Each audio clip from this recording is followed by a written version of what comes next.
vous avez vu que nous avons présenté deux documents. Il s'agit là d'un document de plan d'action national pour l'emploi des jeunes.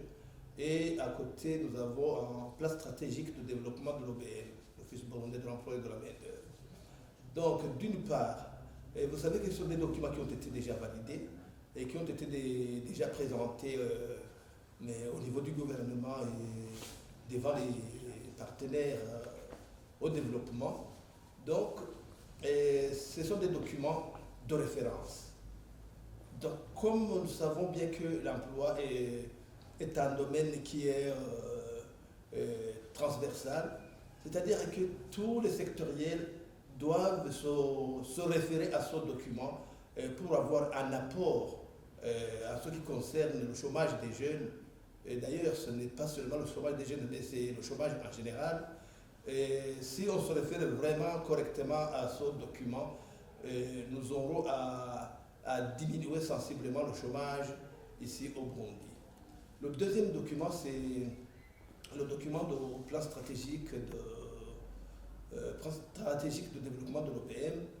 Et ce document, comme l'OBM, c'est une institution étatique et qui a été mise en place pour la mise en œuvre de la politique nationale de l'emploi. Vous comprenez bien que c'est le premier intervenant dans le domaine de l'emploi, dans le domaine de promotion de l'emploi.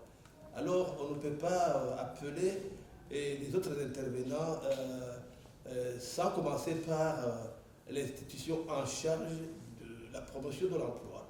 Et c'est pourquoi nous avons travaillé sur ce document pour montrer tout ce qui est nécessaire pour que l'OBM puisse atteindre les objectifs ou puisse vaquer correctement à ses missions, puisse remplir correctement ses missions. Et donc, vous comprenez que ces documents, ce sont des documents complémentaires et le document de plan stratégique de développement de l'OBM vient pour montrer comment l'OBM peut être renforcé pour remplir correctement ses missions, entre autres pour diminuer le chômage, pour diminuer sensiblement le chômage. La participation est vraiment promettante. À voir ceux qui participaient à ce coin de café et à comprendre les interventions des uns et des autres.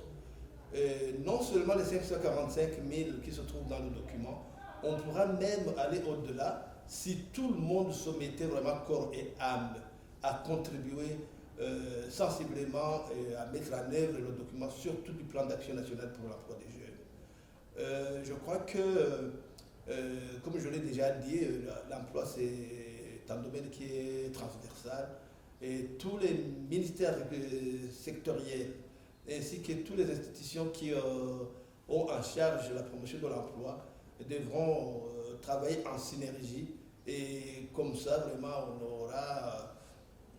on pourra à la fin de la période 2022-2026 atteindre les résultats escomptés. Merci.